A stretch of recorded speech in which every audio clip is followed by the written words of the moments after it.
time to tantalize your earbuds with creative makers and shakers. It's Creative Living, the podcast with Jane Klaus.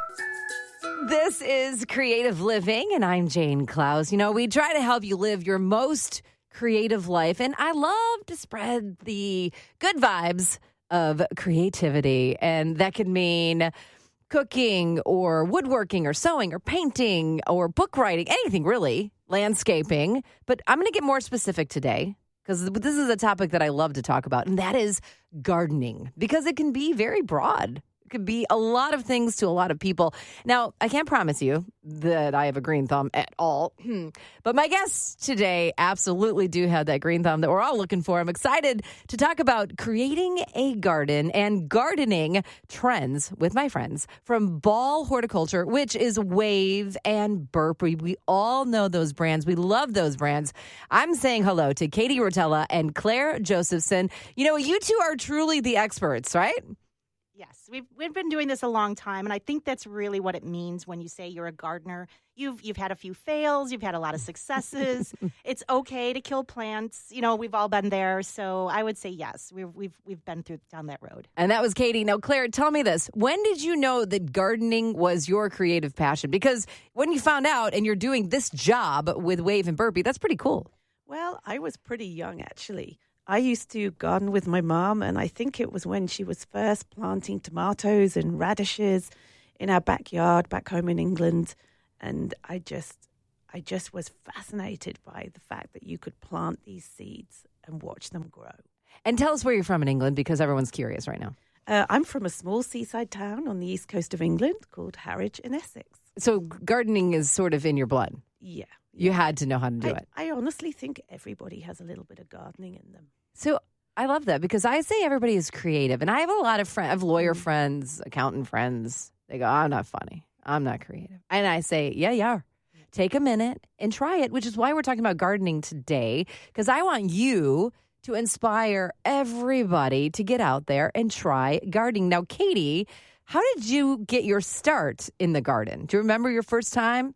It's very similar to Claire's, where my grandmother gardened. She had a summer home up in upstate Wisconsin, and I would spend a summer there and watch her tend her gardens and see how it progressed over the summer from different colors. But I really didn't get my start in my own garden until I really had a home with my children. And then I needed to get them out of the house, and I needed something for them to do outside. And what could we do? What was a project? What could they watch and take care of? And that was really one of the areas that really kind of said, oh, I can do this, and I can share that with them. So when we talk about gardening, there's a vegetable garden. There are beautiful floral gardens. My husband was in Paris. He took pictures of these amazing French gardens with all the different types of flowers that are in there. And I thought it was a picture. It was really, truly amazing. You can accomplish any of those things in your backyard, on your land, but it's sort of dependent on where you live in the United States. I would say a little bit, but you know, even if you don't have a backyard, you can still enjoy plants. I mean, I describe gardening not necessarily as digging in the dirt, but as long as you have the desire to enjoy plants, I think you can do it. If you have a balcony, if you just have a small space, even if you don't have any outside space, house plants, cut flowers. Oh, yeah. A lot of new plant parents have been born with the lockdowns. So a lot of people coming to plants without flowers on them at all. They're looking at foliage, and they're small little desktop plants, or something that what do they call them, the jungalows, you know, filling their house and their music rooms with greenery is really kind of where it's burgeoning right now too. So if somebody wants to start gardening or planting, and in fact, I have a cousin in Madison, Wisconsin, and he's an architect. He's retired now, but his backyard is an oasis of just joy and gardens and plants, and he works so hard at putting it together. I mean, it should be in magazines if it's not already. It's just absolutely beautiful. And I know so many people who have these places, whether you live, you know, in an apartment building or you have a balcony, or you're sharing a plot with somebody else, that you can have a garden. If somebody wants to start gardening, should they start with flowers or should they start with vegetables or plant? Maybe Claire and I have differing opinions That's on okay. this. That's okay. I say you start small, whatever you do, just so you get your feet wet, literally, you get your roots wet. I would start with flowers myself, only because I would say you'd want that kind of instant gratification of something colorful. You could see really when it's wilting. You could see when it needs a little more attention. I think for a new gardener, that regimen of kind of watching your plants grow and flower will probably give you the best chance for success. Mm-hmm. But I've heard vegetables do well first. And I'm going to have a different opinion, Katie. This is great. I love it. Are you guys going to start fist fighting over it? Yeah, arm wrestling. Yeah. We're going to get our tomatoes out. Put your gloves on, our gardening gloves. You're going to throw a rotten tomato. Okay. Claire, so you say... I do agree about starting small. Uh-huh. But I really think starting with vegetables is the way to go, because there are so many vegetables that will flower and fruit quickly. I talked earlier about radishes. That's something that will grow really fast, an easy accent to your salad. Lettuce, any kind of leaf, lettuce, arugula, spinach, leafy herbs. You can grow those so quickly, with just a very short harvest time of sort of 6 to 7 weeks. Now that's satisfaction. That's seeing your plants grow really quickly. Well, and then you can eat it. And then you can eat it. It's my favorite thing to grow and then be able to eat it. So when I was growing up, my mother had a beautiful garden, tons of tomatoes, lots of cucumbers. We might have had some cantaloupe, but the tomatoes I remember the most. And to be able to go out there and pick a tomato and put it in the salad or just eat it, standalone, or if you had too many at a surplus, then you got to can tomatoes. Now, I haven't been so successful with my tomatoes because I lived in the city and I had a huge, I would say, porch, but it was like 4 stories up in the sky. There was no soil to plant anything except for in a pot. So I would plant my burpee tomatoes, little tiny round cherry tomatoes, or I don't know the exact name. We were successful in this, but not enough to be canning tomatoes. Yeah. We also had a porch full of Wave Petunias. Yes. Explain what Wave Petunias are and tell everybody about how amazing, because everyone needs, if you can't do anything, get some Wave Petunias. Well, the Wave Petunias really are a superstar of the flower world, especially when you're talking about bedding plans, home gardening. In 1995, this was a new genetic on the market, a spreading nonstop flower petunia is such a departure from what they were growing in the 50s, 60s, 70s, which were very just short little mounded, colorful plants, but meant for bowls or something small in the garden. And then you had these wave, literally, of carpet of color that would smaller little inputs could just spread across your whole entire garden. And people hadn't seen that before. And then the breeding that we've done into that is just to have a color in just about any occasion that you could want. So what's your favorite color? Is it yellow? Do you like combinations of pink and blue? So you have everything you could ever ask for in that petunia. And then they self-clean. They give you lots of flowers until the frost. So in Chicago and the northern climates where you end up at the end of the year and you're still looking for some color, they're just going to thrive and do really well. Well, I think one of the cool things, too, we talk about creative living, and my life is full of color. I want as much color as I can put anywhere. We say, okay, put the Wave Petunias in your garden or wherever you're going to plant for that pop of color, because it can match your furniture and it can match your party outfit or whatever it may be. Are we using Wave Petunias for the pop of color? And what is a great flower or plant to then pair with them in a garden? With the waves, you compare anything that is also sun-loving. So you've got beautiful tall elements, like we have a celosia here in one of our containers here, so nice and frothy. Zinnias, angelonia, that's a nice drought-tolerant, heat-tolerant plant. So anything really that loves the sun will pair well with a wave petunia. I really like planting silver plants. Beautiful. Silver foliage plants with wave petunias. Explain that a little bit more. For people like me that don't know what a silver foliage plant is. Well, you could have something like a Dusty Miller or a Centaurea or something that has that very sort of light, fuzzy, silvery foliage that really makes the color pop. And it really reflects the sunlight as well. It's like when you put matte on a frame of art. You want to have something kind of white to frame your artwork in the frame. It just makes all the color and the artist's joy comes out even more when you've extended the frame and you've extended that artwork with that that neutral color.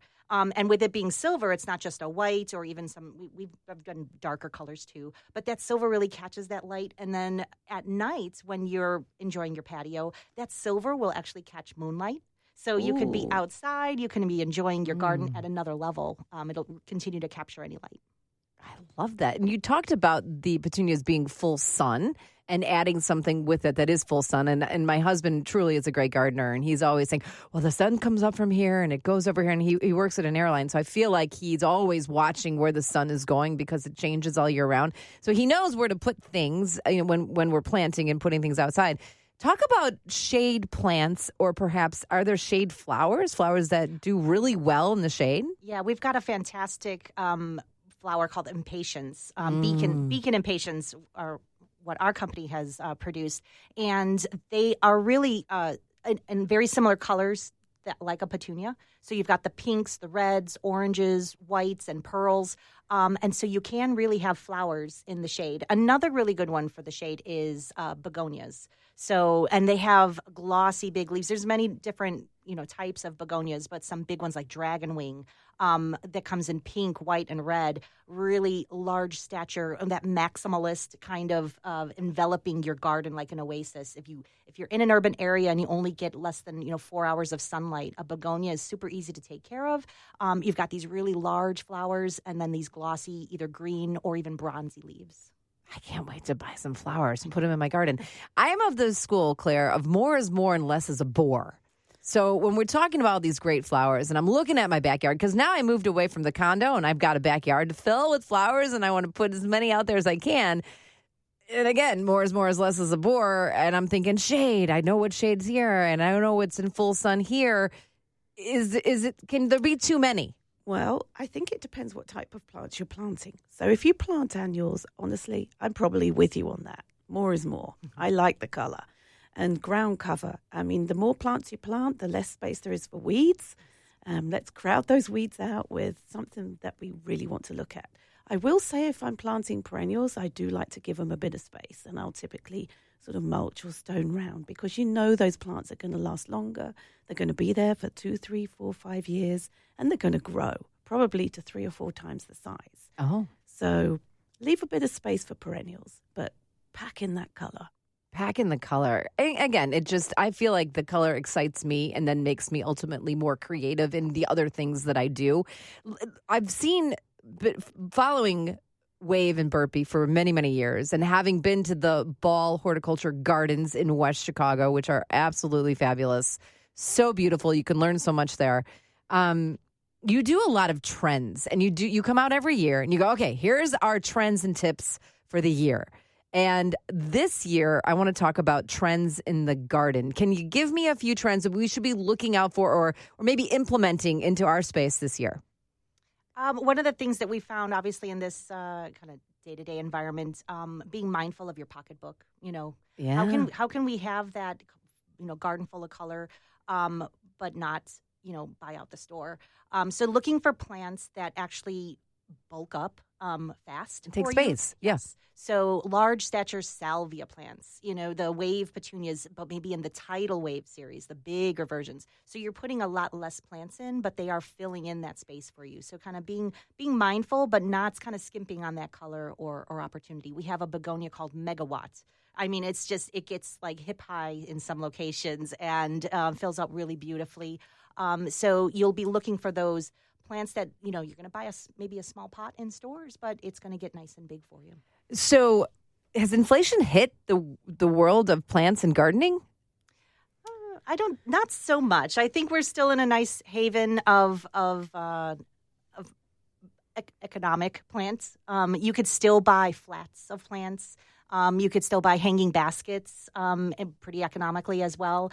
So it depends the kind of gardener you are. If you are going to be filling in a landscape, I would say go with the more economical flats. There's like several plants in one kind of big tray. Mm-hmm. Or if you're just adding pops of color to a fence, going for those impulse buys of ready-to-go hanging baskets are still pretty inexpensive. Yeah, and you can get some good deals on those. But I'm a big pack fan. Mm-hmm. I would rather plant an extra 2 or 3 weeks earlier and really get some good value for money if I can get 6 plants for the same price that I can get 2 larger plants, I'll try and exercise some patience and just plant a little earlier. Yeah, let the heat hit them and let them do their thing. So let's talk about planting earlier. We're recording this right around Mother's Day, and we know that people will be listening for months and months and months all over the country.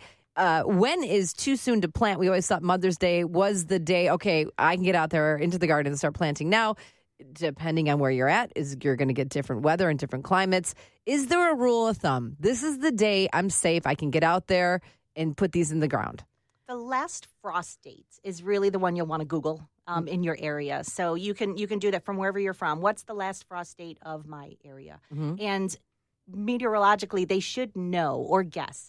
But saying that, I would also say keep your eye on your weather app and watch for those night temperatures, because even in early May, we were experiencing some 30s, some high 30s. And that what it really does when you've gotten out too early with your plants is it could burn the leaves. You could lose some blooms. For some plants, it could kill them outright. So you get a lot of excitement because plants are coming to stores. They're grown in greenhouses and they ship and they look beautiful. And you get really excited when you see them in the stores. But if you need to bring them indoors, throw them in the garage for the night, cover them with a light, loose sheet or pillowcase. And then you just kind of take that off so that the sunlight can hit them again. Claire, are you in with that? Yeah, I like planting colour early. What I will say about the Wave Petunias too, I know you brought that up earlier about what rock stars they are in the garden, but they're actually one of the few petunias that are cold tolerant. Oh. Yeah, so they won't go through a freeze, but if we do get down into the 40s, they'll be just fine. They'll enjoy those sort of cool temperatures to tone them off, actually. And I told you about my lemon tree. Yeah. And the lemon tree was doing great. I named it Lemmy because why not? I like to name the bigger items in the house. And then so Lemmy was doing beautifully in home over the winter and blossoming. And all my Greek friends were over and they go, oh, look at your lemon tree. Of course, we're Greek. We love the lemons. It was blooming and it had these, I had the flowers and the buds, which will soon turn into lemons. And then my husband put it outside. Oh. Now it's just a bunch of sticks. And he looks at it, he goes, oh, Lemmy, sticks. Can Lemmy come back? It's still green. I think Lemmy can come back. You might have lost some buds. Yeah, so we lost a lot of buds. Yeah, that's the hard part with the frost. And I have a peach tree at home as well. So when I saw those temperatures drop and I saw the flowers, I was like, oh no, if it loses its buds, that's where the fruit comes from. Yeah. So we did cover it with the sheet that one night, and it looked very strange because people were peering over the fence. But once you lose those flowers, that could mean you're not going to maybe get a fruit this year. But if the stalk and the roots are still healthy, and that's usually where the durability comes in. So let me give Lemmy another year. Lemmy's a baby, so I don't know that we would have gotten a really great fruit this year. They say wait a couple of years, as I'm understanding. Yeah. So it's okay. Let him establish. Yeah, a little TLC with Lemmy will be okay. Keep him nice and warm. I think you need a lime called Limey. Limey and Lemmy. We might get that, Claire. That's probably going to happen to us. Okay, so we talked about trends for plants or for flowers. Are there trends in gardens? Like, are gardens getting bigger? Are people adding less? Are they doing more? I would assume probably more since prices of food have gone up and we all like to eat healthy and organic. Well, it's been quite interesting, actually, in the home building industry. So for the last sort of 20 or 30 years, homes have been getting larger and garden space has been getting smaller because people haven't wanted to spend that time outside. And I think that's all changed in the last 3 or 4 years. And we are seeing a lot more work being done outside and a lot more focus put on the plantings around the house. And where a large garden might have been a negative in a home sale, and now an attractive large garden is actually becoming a positive. So I think that's the change. I love it. People are getting out there and getting more creative and trying their hand, I think, at new things as well. We can't see this because obviously it's audio, but you brought some different planters here. I want to talk through these before we run out of time because we said specifically, let's get this. This is an herb potted or a pot full of herbs and plants. Yeah. Is this like an idea of what we could do for trends? Yes, and I think this would probably be my second trend is you could have both a vegetable and a flower garden. People feel, I've got to really just be a vegetable vegetable gardener. But sometimes you don't have a lot of space and you're waiting for your tomatoes to ripen. So it's just a big green pot for so long. Right. Add some flowers in there. So the plant we brought today, we're calling like Italian Bistro. It is a center planted, compact but and determinate tomato. So you'll get, I think it's a slicer. So you'll get some decent size slicing tomatoes out of there. Oh. But while you're waiting for that to flower up and ripen, you've got these tumbling red wave petunias. So if you don't have your red tomatoes just yet, you've got this gorgeous red wave coming out the bottom. And then we've dressed it up also with some really usable basil. So you've got scent, you've got the look, you've got color. So it's just checking all the boxes of a very useful container.